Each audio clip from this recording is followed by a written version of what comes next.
श्री हरिवंश श्री राधा वल्लभ श्री हरिवंश।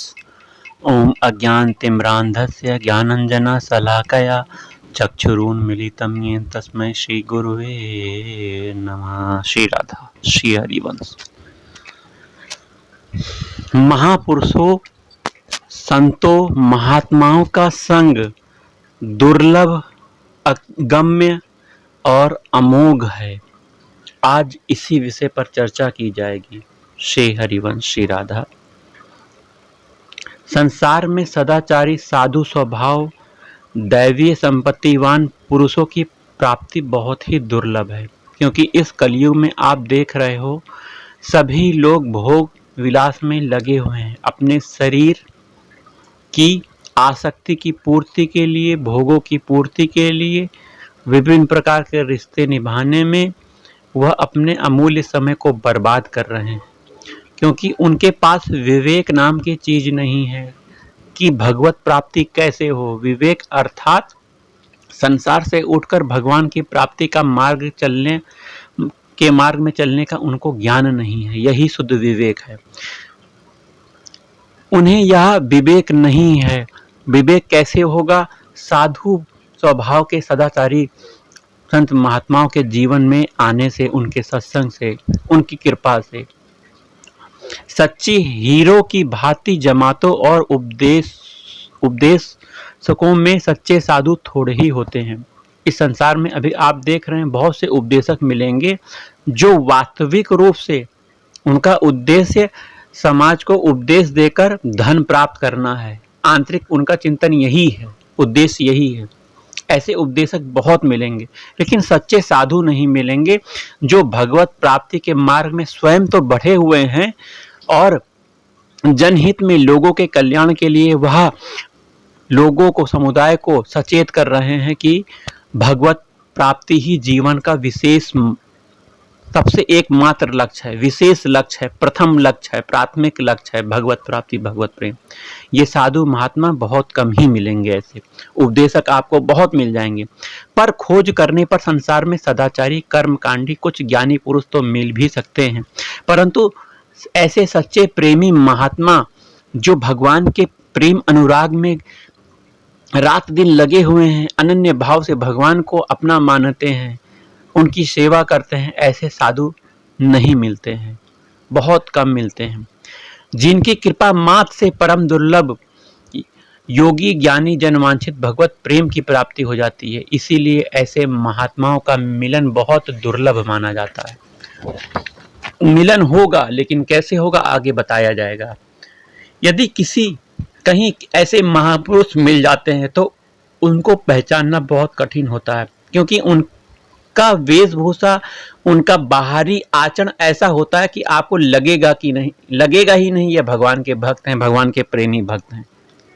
क्योंकि उनके बाह्य आचार वो ढोंगी की तरह नहीं होते हैं, वो शांत रहते हैं, किसी से बात नहीं करते। जो ढोंगी होते हैं वो अपने बातों में लगाकर व्यक्ति को फंसा लेते हैं और उससे धन इकट्ठा कर लेते हैं। इस प्रकार के ढोंगी नहीं होते हैं सच्चे संत महात्मा, प्रेमी भक्त भगवान के। वो तो छुपे रहते हैं, अपनी भक्ति को, अपने भगवत प्रेम को वो छुपाते हैं, क्योंकि भक्ति को करना, भक्ति को छुपाना, पचाना बहुत इंपॉर्टेंट चीज है।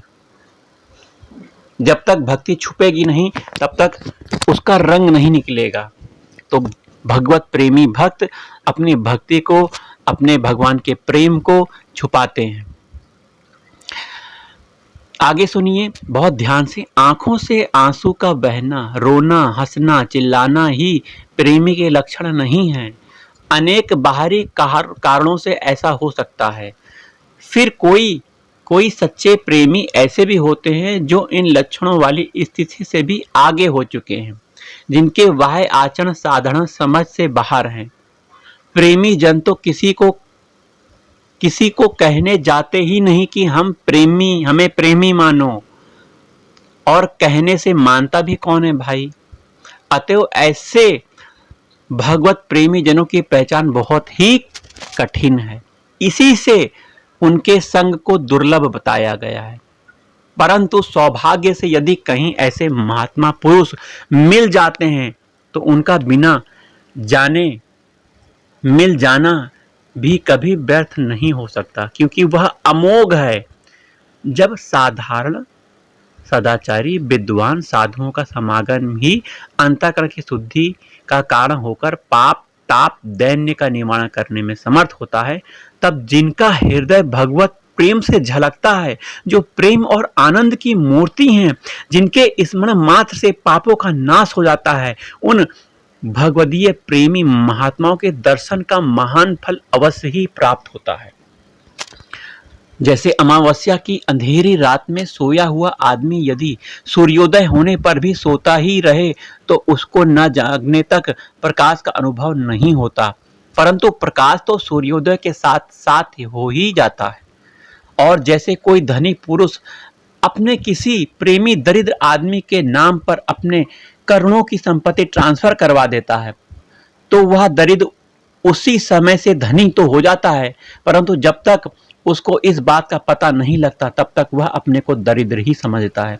इसी प्रकार कहीं भगवत प्रेमी महापुरुष के अज्ञात संग से भी पाप और अज्ञान अधिकार का नाश होकर ज्ञान रूप सूर्य का प्रकाश और प्रेम रूप परम निधि तो मिल जाती है, परंतु जब तक इस बात का पता नहीं लगता तब तक इस लाभ से अपहृत रहने के कारण मनुष्य आनंद को प्राप्त नहीं होता। अवश्य ही इस स्थिति का परिचय मिलने में अधिक विलंब नहीं है। इसी से महत्संग को अमोघ अवश्य फलदायी बताया गया है। भगवान की कृपा से ही महापुरुषों का संग मिलता है, भगवान की कृपा से ही मिलता है। बिनु सत्संग विवेक न होई और राम कृपा बिनु सुलभ न सोई। ये सत्संग हमें ऐसे संत प्रेमी संत महात्माओं के मुख से मिलता है। हम इस सत्संग को प्राप्त करके भगवान की तरफ, भगवान के प्रेम की तरफ बहुत तेजी से बढ़ते हैं। और ये संत कैसे मिलते हैं? राम जी की कृपा से, अर्थात भगवान की कृपा से ही मिलते हैं। अवश्य ही ऐसे संत का मिलन हरि कृपा से ही होता है। भगवान जिस पर कृपा करके अपनाना चाहते हैं उसी के पास प्रेम पास में अपने को बांध रखने की शक्ति वाले अपने ही स्वरूप भूत प्रेमी भक्त को भेजते हैं। वस्तुतः भगवत कृपा और महान पुरुषों का संग एक दूसरे के आश्रित हैं। महापुरुषों के संग बिना भगवत कृपा का अनुभव बिल्कुल नहीं होता और भगवत कृपा बिना ऐसे महापुरुषों का संग नहीं मिलता। विभीषण जी को श्री हनुमान जी के मिलने पर भगवत कृपा का अनुभव हुआ, इसीलिए उन्होंने कहा है, अब मोहि भा भरोस हनुमंता बिनु हरि कृपा मिलहि नहीं संता। अब मोहि भा भरोस हनुमंता बिनु हरि कृपा मिलहि नहीं संता। भगवान में और उनके भक्त में, ऐसे संत प्रेमी भक्त महात्माओं में कोई भेद नहीं है, दोनों एक ही हैं। भगवान के भक्त भगवत स्वरूप ही हैं। जो भक्तों का सेवन करते हैं वे भगवान का ही सेवन करते हैं। अतः भक्तों में, संत महात्माओं में भगवत बुद्धि करनी चाहिए। उन्हें साधारण मनुष्य मानना वैष्णव अपराध है। हमें ऐसे अपराध से बचना चाहिए। जीते जाते जागते संत हैं, जहाँ खड़े हो जाते हैं वो समझो तीर्थ स्थान है। तीर्थों को पवित्र करने वाले ऐसे संत महात्मा हैं। आप तीर्थों में नदियों का आवाहन करते नहाते हैं, उसमें अपना पाप छोड़ देते हैं। ऐसे संत महात्मा जब ऐसे तीर्थों में नदियों में जाते हैं, अपने चरण को रखते हैं, तो उनके चरण रखने से नदी का पाप भी दूर हो जाता है। अतः भगवान के भक्त और भगवान में कोई अंतर नहीं है, दोनों एक ही हैं।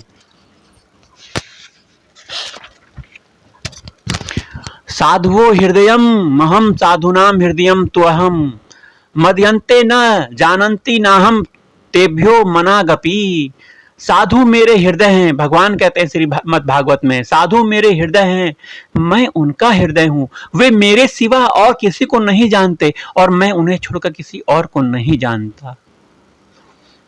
आपने देखा होगा राम जी जब 14 वर्ष का वनवास भोग रहे थे, तब राम अपने प्रिय भाई हनुमान भरत जी का स्मरण करते थे, उनका नाम जाप करते थे और भरत राम जी का भजन करते थे। राम जी का चिंतन करते थे, राम जी को भजते थे।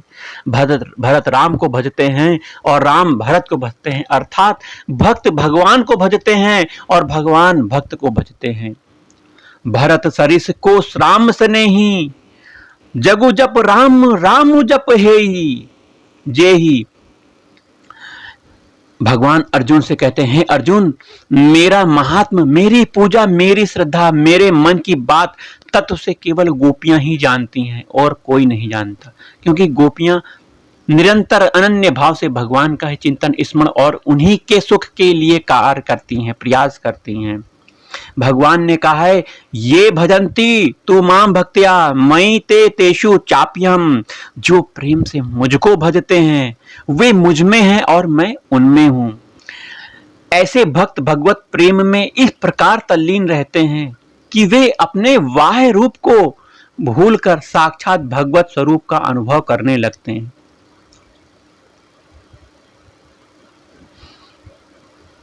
श्री राधा वल्लभ, श्री हरिवंश, श्री वृंदावन, श्री वंचन।